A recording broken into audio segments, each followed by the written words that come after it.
What's going on, Mentees? Omar from Near Mint Condition here, and today I'm going to do my part 2 of my monthly hauls for the month of March of 2019. I told you all I went a little crazy, see what I mean? So please stay tuned. Okay, so right off the bat, I've done overviews of these two books right here. So Savage Sword of Conan Omnibus and Earth X Trilogy Omega Omnibus. If you want to check those out, those are on the channel. Next up, I picked this up at In Stock Trades. This was a damage sale book, I think because of that little mark up there. This is Cross Game. I've always wanted to check this out because the artwork reminds me a lot of the stuff that I enjoyed, like Ranma, Maison Koku, books like that from the later 80s, early 90s. I think they're 3-in-1s is what these are. So 3 original manga into one. I'm not sure how many volumes they are, but I know that it's over. And I've always wanted to check it out, so I'll give it a read and see if I enjoy it and continue the series. Next up, I picked up the Flowers of Evil Complete Collection, Volumes 1 and 2. I believe there's only 4 of these. These were some of the last few manga that I reviewed, the standalone ones. And I really, really liked them. They were dark and twisted, and I love the artwork. And I think I only reviewed like volume 1 and 2. So I'm glad that these started coming out. So shout out to my boy James Starrett from the Facebook group. He sold me both of these for a really good deal. Thanks, man. I heard now you're unloading your freaking 20th Century Boys. What's wrong with you, son? That stuff is good. Okay, moving on. I did have a birthday, and there were some sweet people in my life that bought me things, and then even some of you viewers sent me some stuff. Some of you did not want to be named, so I got this Irredeemable set. I did find Volume 3 at C2E2, but somebody sent me the rest of the Irredeemables, the hard ones to find, so thank you so much. That was so nice. I wasn't expecting that at all. It was a nice surprise. And here is the Volume 3 that I picked up at C2E2. And just looking at some of the artwork, because I have not read this. I haven't even read Volume 2. I just read Volume 1 and really liked it. And then, of course, Volume 4 became impossible to find, and then Volume 5 was in and out of stock, so hopefully they'll reprint those. Speaking of reprints, I bought the DMZ books at C2E2 from Torpedo Comics at 80% off. I think these were marked at $30 each, so, you know, whatever 80% of that is. I'm not that great at math. But Volume 1 is out of print, so this is Brian Wood and Riccardo Burcelli's book. I had read the first trade paperback, and I don't know, I really didn't dig it, but now I've heard so many people tell me to go back and finish it, or at least give the first hardcover another look, so of course I will, as soon as I find it, because that book just went out of print, so now I gotta find it in a third-party market. Then we have Fantastic Four, Heroes Return, the first set of Fantastic Four books from the Heroes Return era. This is right after Heroes Reborn when they were at Image. Scott Lobdell wrote the first 3 issues. Chris Claremont and Salvador LaRocca took over after that. Then this is back before Salvador LaRocca was using a light box to draw. You know, when he actually had to... Actually, even back then, he had a very Carlos Pacheco kind of art style, but he never reached that level. So I always liked Pacheco's art more. But that's neither here nor there. And right off the bat, you get the return of Mole Man. You get the return of all these classic characters like Blastar. It's just the Fantastic Four being fun again. And this is the first time we've had this collection in a trade paperback. Waiting for an omnibus, but you know, until then, this is what we have. This collects the first 15 issues, the first annual, and the half issue, by the way. And yes, some of these gifts came from my wife, too, for my birthday. So this is Attack on Titan, the Colossal Edition, Volume 4. She also got me Volumes 2 and 3, I think. So it's been a thing. So as long as Kodansha keeps publishing these, I hope to keep getting them from her. So Attack on Titan, Volume 4. Have not read this. So can't flip too much through here. But this is the Colossal Edition. It's the size of your American... Oh, no, it's a little taller. I was wrong. It's a little taller than your American trade paperbacks. Definitely taller than your standard manga size books. Now, I do want to give a shout out to my boy Kyle. He sent me a bunch of books again for my birthday. That was really awesome of him. I've only read a couple of these, but my God, I love this. This was awesome. I was not expecting to enjoy this. This is Farmhand by Rob Guiotti. He's the artist that did Chew, and he was the writer on this. I don't want to spoil too much because this is a lot of fun, but it's about a family, a son and his kids that go back to his father, so their grandfather's farm, and they're known for harvesting human body parts, right? Like legally. He's growing them, not harvesting them. So he is growing human body parts because of this secret thing that fell out of the sky, then it came to his head. So it's a lot of mystery, a lot of dark shit happens in this, but it's a lot of fun. I highly recommend it. Another series that I strongly recommend is Mr. and Mrs. X, which is the follow-up to Rogue and Gambit. So this is the Rogue and Gambit series, and this is written by Kelly Thompson. This collects the miniseries. I absolutely fell in love with this series. Issue 1 hooked me because she has an understanding of the characters, and she respects the past, which I appreciate, which a lot of writers don't happen to do with some of these characters. And that leads us to this. This is after X-Men Gold 30, where a little bit of a spoiler, but Rogue and Gambit end up getting married, and now they're having a honeymoon in space, and of course you got to throw in Deadpool for sales. But even then, this is still a lot of fun. There is an offspring here from some X-Men characters that appears, and I don't want to spoil who that is in case you haven't read this. The Imperial Guard show up. Oh, this book is well drawn, well written. Kelly Thompson is killing it on that series. And look, we have another Gambit book. This is by John Layman and Georges Genti, the series that I think it came out like in 2003, 2004. It didn't last very long. It only lasted 12 issues, and it's all collected in here. This is a very underrated series. I feel like Layman understood the character of Gambit and played it safe by just having other characters appear from other series, not really a lot of the X-Men, so I thought that was a really cool thing. Got to play to your strengths, right? And the art, he was the guy. Georges Genti went on to do Weapon X, and then he went on to do Buffy for the Dark Horse run. Next up is Justice League Dark. I really enjoyed this run. It is confusing at first because there's a lot of things that tie in with other series and even a crossover event. But I love the character interaction, especially between Wonder Woman and Swamp Thing and Dr. Fate and Detective Chimp.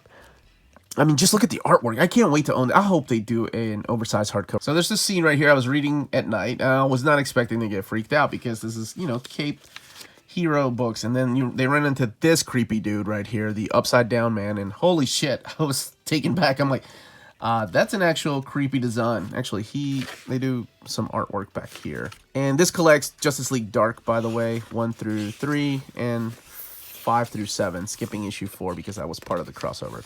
There's the Upside Down Man. That is creepy. And here's some other books from my boy Kyle, and this is from the Black Hammer series. This is Dr. Starr and Sherlock Frankenstein. Man, I love that he's just exploding this world. I'm sure there's another one that's coming out too. I'm sure there'll probably be a hardcover collection of that. Here's some next set of books that I have not had a chance to read yet. Ghost Fleet. I didn't even know this was a thing. This is Donny Cates and Daniel Warren Johnson.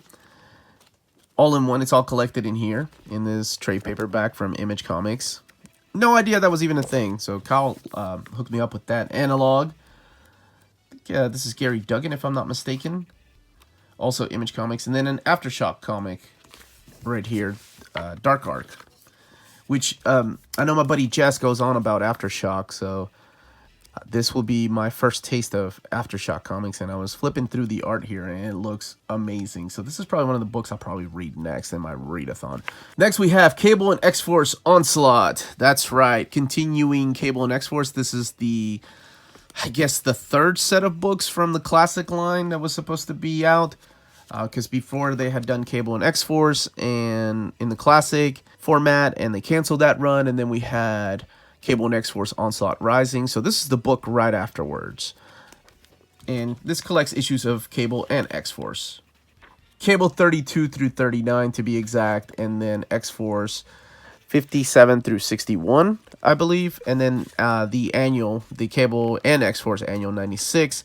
The crossover events with X-Man 18 through 19, and then Incredible Hulk 444, which you saw earlier here, which is during the Onslaught saga.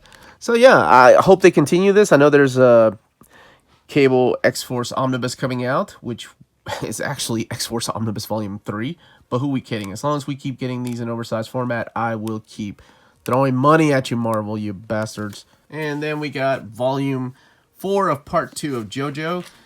I have not started reading these yet, but I went ahead and got the complete part 1 and part 2.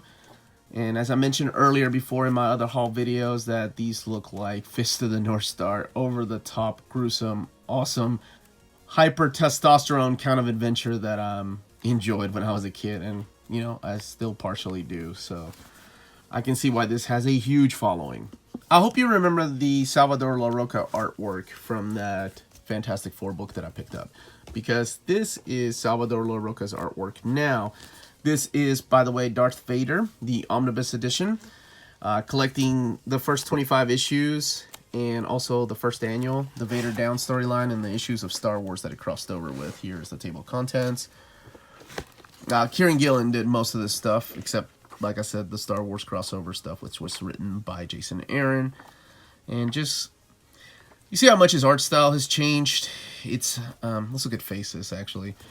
I mean, it's like he's using a light box now to trace. He's gone the Greg Land way of drawing. What happened to you, La Roca? Used to be so classic, so good. Now, man, I don't know.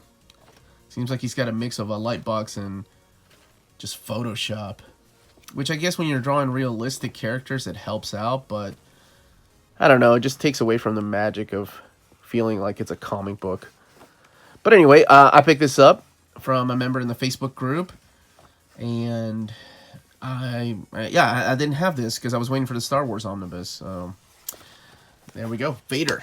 Next we got BPRD, Hell on Earth, finishing out the last part of BPRD in hardcover format, well, at least in the Hell on Earth. So hopefully they will continue the series. Hopefully we'll get a Lobster Johnson hardcover, hint hint. Dark Horse, please make that happen. Let's look at the underneath the dust jacket. Is just like the other ones. Nothing really to write home about. Now, some might call me a hypocrite. Actually, you have every right to, because you know how I feel about House of M, and you know how I feel about Ultimatum.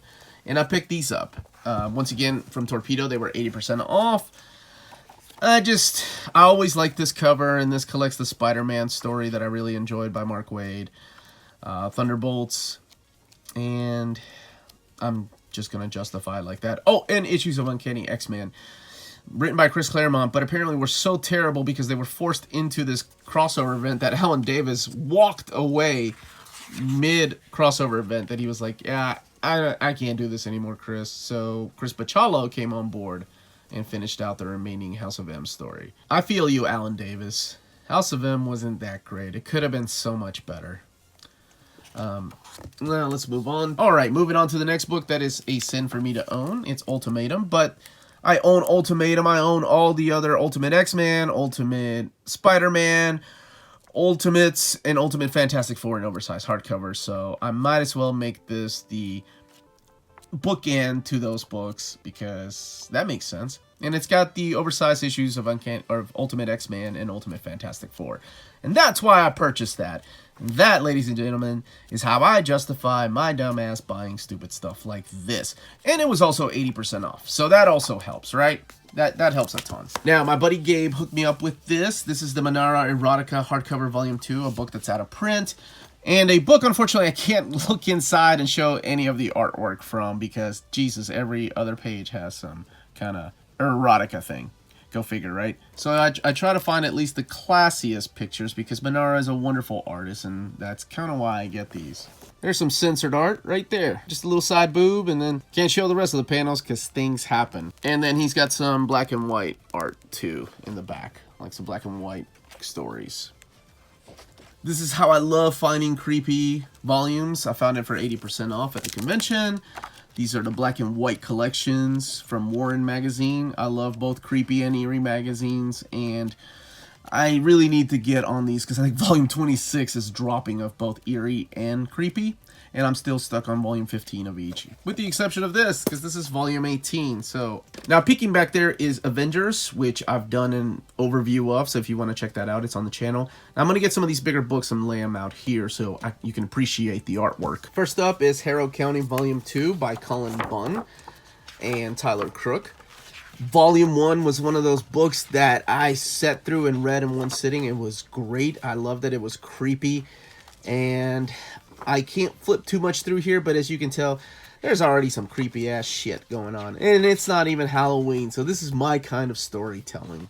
And this is why I wanted to split this up into 2 parts, because I wanted to showcase some of the art and talk a little bit about each book and give it enough justice without this video being over an hour long, because I know I happen to be long-winded when I talk about some of these stories. Yeah, I don't even know what's going on here, and I better stop flipping through here. These are beautiful library editions. I love the way that the actual book cover feels without the dust jacket. Speaking of beautiful, I don't know if that even does these next few books justice, the ones that I'm about to show you. This is Castle in the Stars. They're French comic books. My buddy Jess has been pushing for these books for well over a year. We get 1 book a year. Volume 3 comes out sometime later this year, but I just fell in love with the artwork when he was showing them off, and they just remind me of a manga. They remind me of a Miyazaki movie, of a Studio Ghibli film. And maybe that's why I was like, okay, I gotta get these. So my beautiful wife got these for me for my birthday. And man, they are amazing. Just looking at the artwork, I haven't read them yet, because like I said, there are 3 of them, or there are only 2 available right now. The volume 3 comes out later out on this year. It's available in France already, but I guess the translations take a while. So these are published by First Second Books, and they're gorgeous. They're taller than your. They're a little taller than your deluxe hardcovers, so just a tad taller than what an omnibus is like. Not as tall as a library edition. This is Sloan Salambo, but the reason I got this was because of Drulett's artwork. People commented on my Incal video that they were like, oh, if you like Mobius's artwork, you should definitely check this guy out, Philippe Drulett. I don't know why I've never heard of this guy before. Now I haven't read this, but I'll flip through it because that's how I was like, okay, I'll buy it and see what it's like. And the pictures that I found online did not do it justice. I have no fucking idea what this story's about, but holy shit, the artwork in here is freaking beautiful. Like, just the amount of details that went into each panel is absolutely gorgeous. These are not covers, by the way. These are actual parts of the story. Man, I was just blown away. I'm like, how did I not hear about this guy? How is this guy not blown up? Now, this is just one of the few books that's available in English here. I think this is Titan who publishes these books, if I'm not mistaken. Yeah, Titan Comics. There are a couple of others, so I will be picking them up. And again, this is Sloan Salambo. That's, of course, an ongoing series. This is just part of it, I think. But let me just flip through here. I should just really just shut the hell up and just let the artwork speak for itself.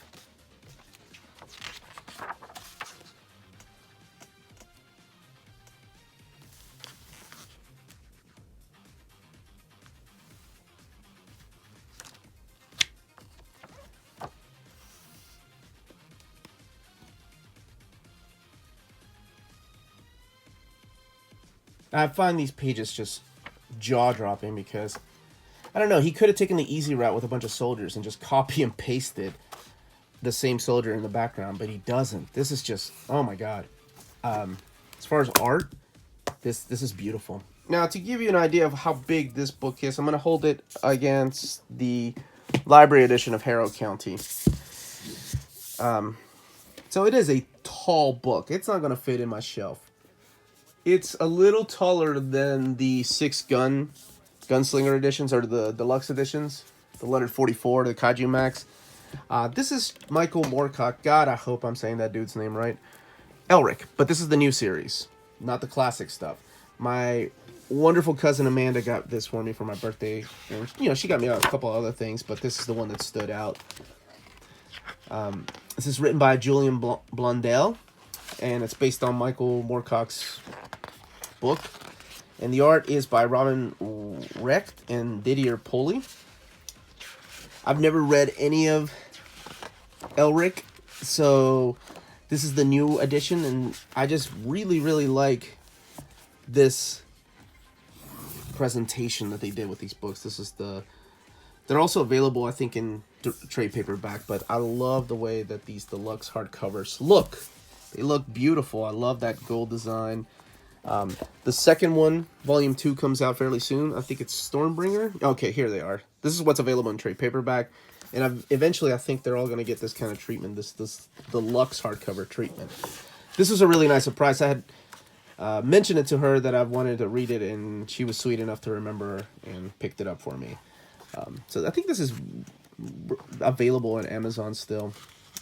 But having not read any of the novels or any of the books or any of the classic run, which looks amazing, the classic run by P. Craig Russell, I'm really intrigued by this character. I don't know. I like the designs, and it's a fantasy book, so I'm a sucker for that kind of stuff. And that's it. That's everything I picked up for the month of March. I think that was enough. And now I think my month of April is going to be a little lighter. Let me know what you guys ended up picking up in the month of March or what you're looking forward to in April. And don't forget to check out our panel show that comes out every Thursday, where we talk about video games, anime, manga, comic books, and just everything in our geek spectrum. If this is your first time watching this channel, please don't forget to hit that subscribe button and like button if you liked what you saw. And as we mentioned in last night's Old Reader, New Readers, we did start a Patreon, so if you want to check that out, that is in the description of the video. Don't feel like you're forced to, by the way. Again, this was Omar. Thank you very much for watching, and remember, if it's classy and cool, it must be near mint.